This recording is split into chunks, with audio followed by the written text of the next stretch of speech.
नमस्कार विद्यार्थी मित्रांनो, आज आपण इयत्ता 9वी कुमार भारती पाठ्यपुस्तकातील धडा क्रमांक 5 शिकणार आहोत आणि आजच्या आपल्या धड्याचे नाव आहे एक होती समय।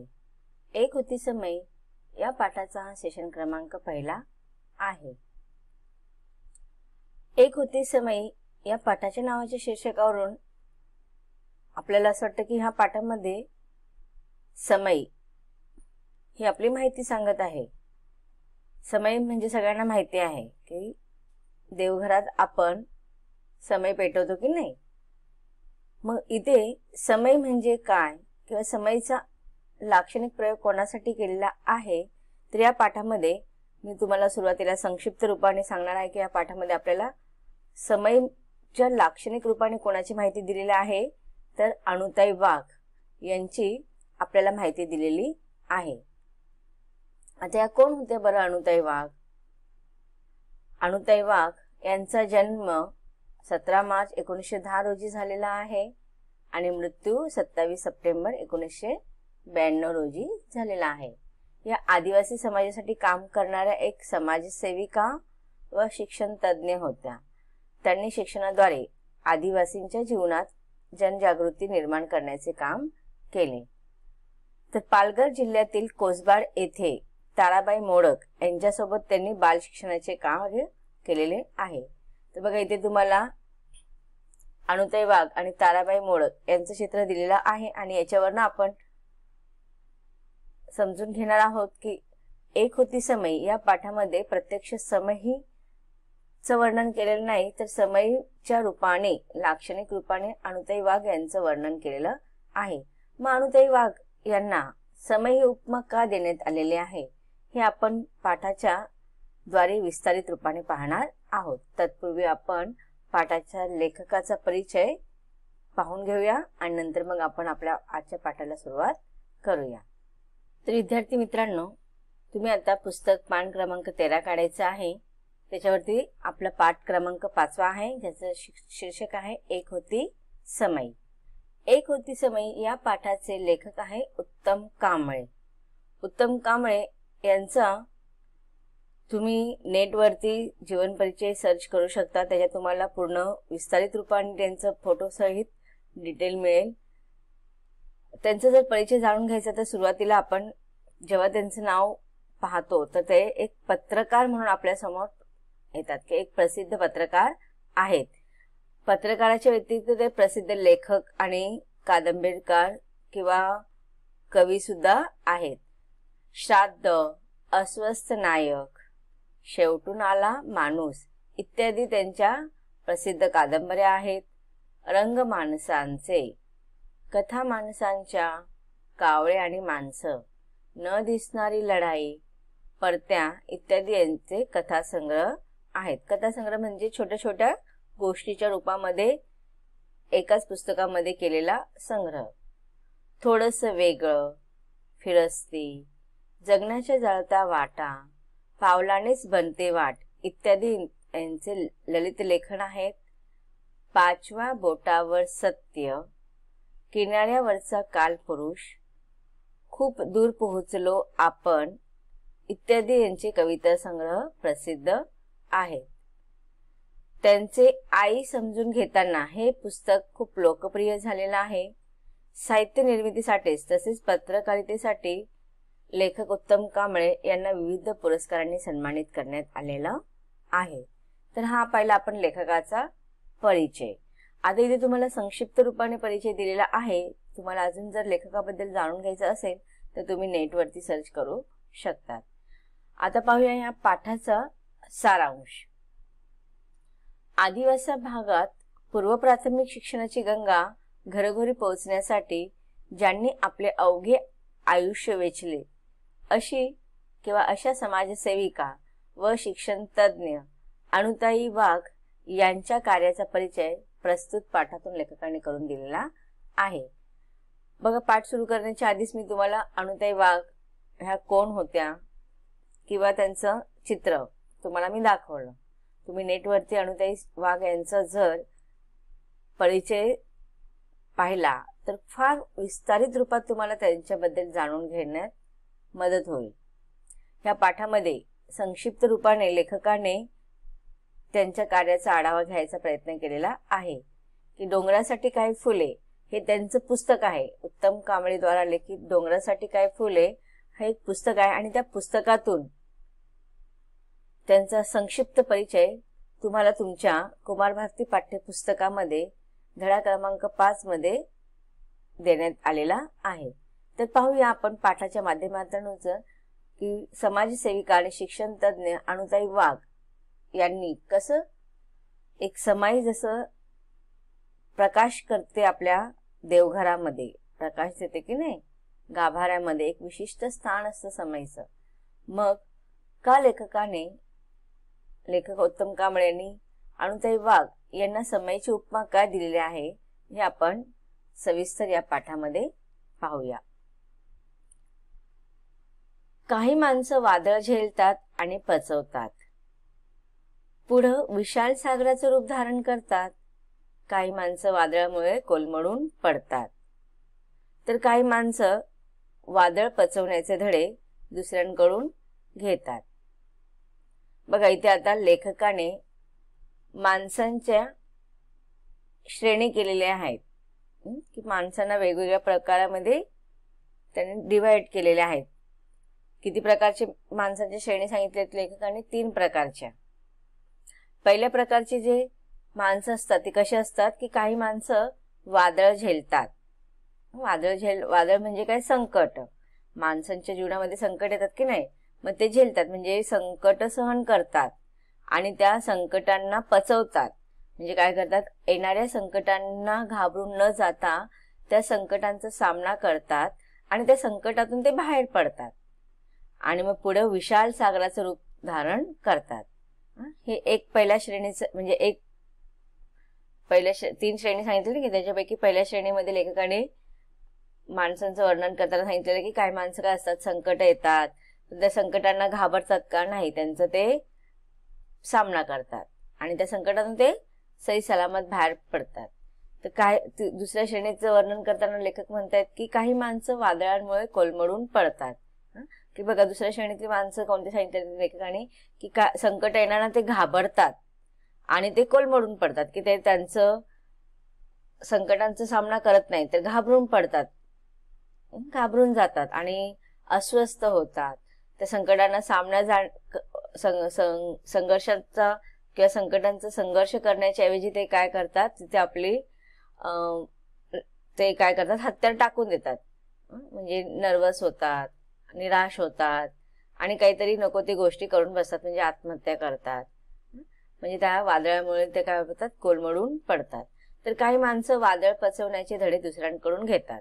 आता तिसऱ्या श्रेणीतलं वर्णन करताना लेखक सांगतात की काही माणसं काय असतात की हे जे संकट येतात ना, ते संकटातून कसं बाहेर पडायचं, ह्या संकटामध्ये कसं आपण काहीतरी केलं पाहिजे, हे काय करतात, दुसऱ्यांकडनं ते त्याचा अनुभव घेतात आणि त्या अनुभवातून ते नुसतं मार्गदर्शन घेत असतात. मग अशा प्रकारे लेखकाने 3 प्रकारच्या माणसांच्या श्रेणी केलेल्या आहेत. की पहिल्या श्रेणीमध्ये लेखक सांगतात की संकट येतात, काही माणसं अशी असतात की त्यांच्या जीवनामध्ये संकट येतात पण ते संकटांना न घाबरता त्यांच्या सामोरे जातात, त्या संकटातून मार्ग काढतात आणि त्यांच्या जीवनाचं ते काय करतात, सार्थक करतात. म्हणजे येणाऱ्या यशाला ते सामोरे जातात की यश ते त्यांच्या जीवनामध्ये सहजतेने आणत नाही, तर ते काहीतरी करतात, संघर्ष करतात, प्रयत्न करतात, मेहनत करतात आणि मग अशा रीतीने त्यांना विशाल सागराचं रूप धारण करतात. म्हणजेच काय, त्यांच्या जीवनामध्ये यश येतं. आणि दुसरे की संकटांना सामने जाण्याच्या ऐवजी, संघर्ष करण्याच्या ऐवजी हत्यार टाकून देतात, पराभवाचा स्वीकार करतात आणि किंवा मग मार्ग न मिळाल्यामुळे ते आत्महत्या करतात. आणि तिसऱ्या प्रकारचं जी लोक असतात ते काय करतात, दुसऱ्यांचं फक्त अनुकरण करत असतात. दुसऱ्यांच्या अनुभवांचं ते ऐकतात आणि अनुकरण करतात, स्वतःच असं त्यांचं आयुष्य नसतं. आयुष्यभर आदिवासींसाठी डहाणू जवळील कोसवाडच्या टेकडीवर ज्ञान यज्ञ तेवत ठेवणाऱ्या थोर समाजसेविका आणि शिक्षण तज्ञ अनुताई वाघ यांचा समावेश यापैकी पहिल्या श्रेणीत करावा लागेल. आता बघा, ह्या ज्या काही 3 श्रेणी लेखकांनी सांगितलेल्या आहेत, तर याच्या पहिल्या श्रेणीमध्ये जी लोक येतात ना, त्याच्यामधलं एक उदाहरण त्यांनी सांगितलेलं आहे की ह्या पहिल्या श्रेणीमध्ये मोडणाऱ्या व्यक्ती म्हणजेच थोर समाजसेविका आणि शिक्षण तज्ञ अनुताई वाघ यांचा समावेश आपल्याला जर करायचं ठरलं या 3 श्रेणीमध्ये, तर त्यांना आपण कोणत्या श्रेणीमध्ये स्थान देणार आहोत, तर पहिल्या श्रेणीमध्ये. तर का त्यांना ह्या पहिल्या श्रेणीमध्ये स्थान देणार आहोत, तर त्याचं कारण सुद्धा लेखकाने इथे सांगितलेलं आहे. काय सांगितलेलं की आयुष्यभर आदिवासींसाठी, की त्यांनी काय केलेलं आहे, आपलं पूर्ण आयुष्य आदिवासीसाठी, की डहाणू जवळ कोसवाडी जवळ एक टेकडी आहे, त्यात पाडा आहे आणि त्या टेकडीमध्ये जे आदिवासी राहतात ना, ते आदिवासींसाठी त्यांनी पूर्ण त्यांचं आयुष्य झिजवलं.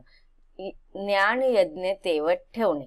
आता बघा, हे तुम्हाला प्रश्न विचारला जातो की ज्ञान यज्ञ तेवत ठेवणे म्हणजे किंवा ज्ञान यज्ञ ही संकल्पना स्पष्ट करा की ज्ञान यज्ञ म्हणजे काय असतं. यज्ञ म्हणजे काय असतं की यज्ञामध्ये आपण काय करत असतो, आपल्या आजूबाजूच्या वस्तूंचा आपण काय करतो, आहुती करतो. अग्नी जाळली जाते, आग जाळली जाते आणि त्या अग्नीमध्ये आपण बऱ्याचशा गोष्टींची आहुती देत असतो.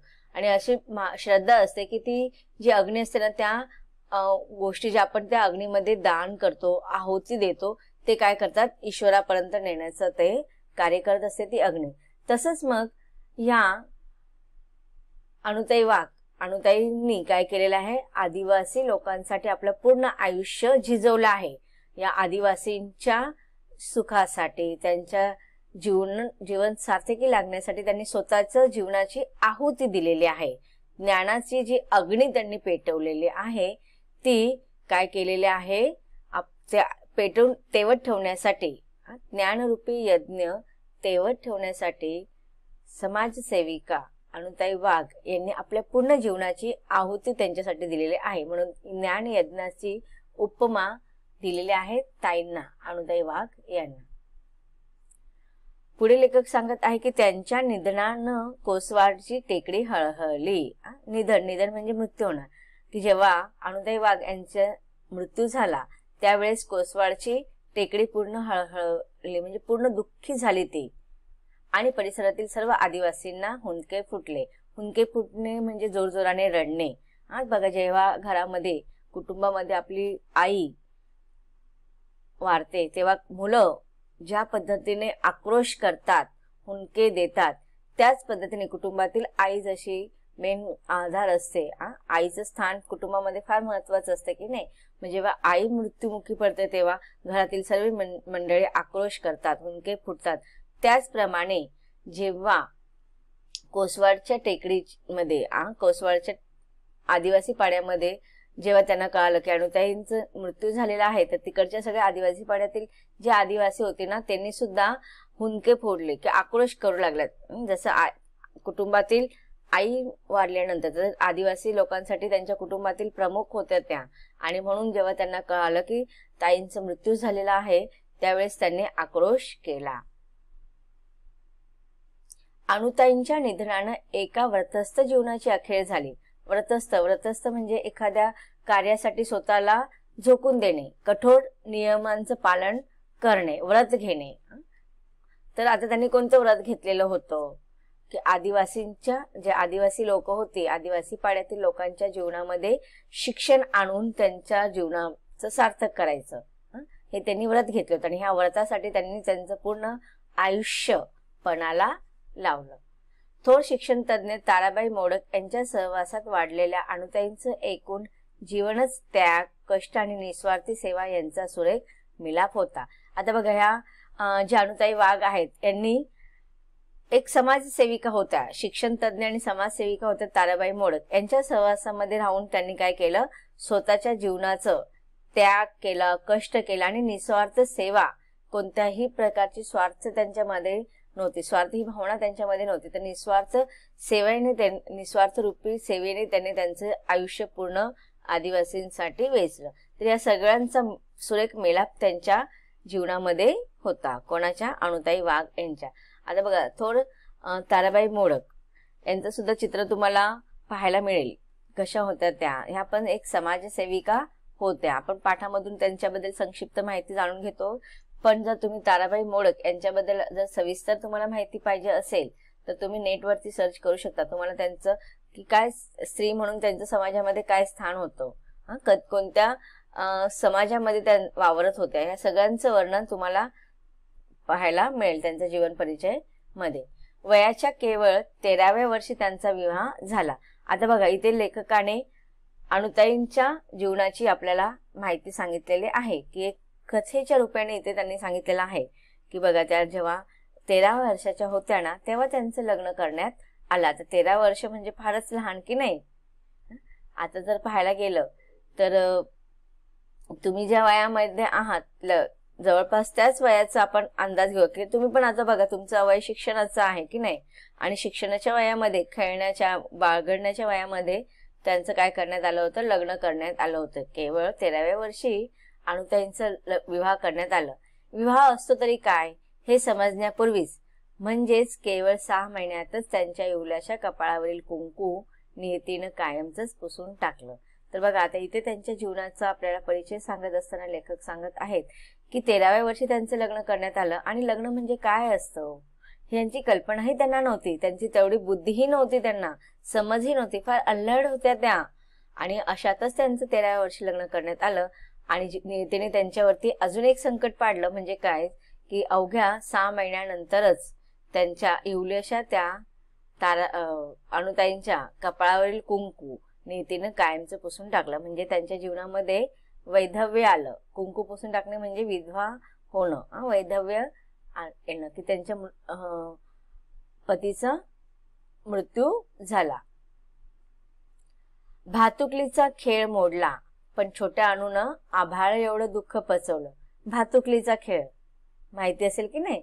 भातुकलीचा खेळ खेळताना अजून सुद्धा लहान मुलं खेळत असतात.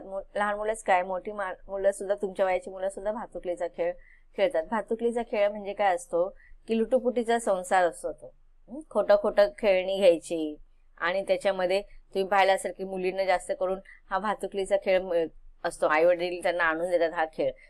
छोटी छोटी भांडी असतात, छोटी छोटी भांडी असतात, आणि मग लहान मुलं काय करतात ते जसं की आपण आपला संसार असतो ना, तसं ते खोटा संसार तिथे उभारतात आणि खेळत असतात, आणि असा आभास निर्माण करत असतात. जसं की मोठे लोक त्यांचं जीवन व्यतीत करत असतात ना, त्यांचं ते अनुकरण करतात. म्हणजेच खोटा संसार मांडतात, खोटेच आई वडील होतात, खोटच लग्न करतात, भावला भावलींचं लग्न सुद्धा लावतात. मग अशा रीतीने बघा, आता ह्या ताराबाई ज्या होत्या त्या अवघ्या 13व्या वर्षाच्या होत्या, लहानच होत्या, आणि भातुकलीचा खेळ खेळण्याचंच त्यांचं वय होतं. की भातुकलीचा खेळ कसं, क्षणामध्ये त्या खोटी खेळणी मांडली जातात, क्षणामध्ये घर उभारलं जातं, क्षणामध्ये संसार उभा केला जातो. मग भातुकलीच्या खेळामध्ये भावला भावलींचे लग्न होतं, 2 मिनिटांमध्येच लग्न होतं, 2 मिनिटांमध्ये त्यांना बाळ होतं, 2 मिनिटांमध्ये सगळं त्यांचं जीवनाचा तिथे मांडलं जातं. मग तसंच बघा, लग्न झालं 13व्या वर्षी आणि 6 महिन्यातच त्यांना वैधव्य प्राप्त झालं. म्हणजे हा जसं काही त्यांचा भातुकलीचा खेळच होता त्यांच्या जीवनामध्ये. आणि हा छोट्याशा वयामध्ये, ह्या भातुकलीचा खेळ खेळण्याच्या वयामध्ये ईश्वराने काय केलं, त्यांना आभाळा एवढं दुःख दिलं. फार मोठं संकट त्यांच्या जीवनामध्ये लहान वयामध्येच आलं, पण त्या संकटांना घाबरले नाही. या आभाळाएवढे संकटांना सुद्धा त्यांनी, दुःखांना सुद्धा त्यांनी पचवलं. तर विद्यार्थी मित्रांनो, आतापर्यंत आपण या पाठाच्या पहिल्या भागात काय पाहिलं, लेखकाचा परिचय पाहिला आणि अनुताई वाघ यांचा संक्षिप्त परिचय पाहिला. अनुताई वाघ यांनी अवघ्या 13व्या वर्षामध्येच फार मोठे संकटचा सामना करायला सुरुवात केली होती. अजून त्यांच्या आयुष्यामध्ये काय काय संकट आले आणि त्याच्यावरती कसं मात केलं हे पाठाच्या पुढील भागामध्ये आपण पाहूया.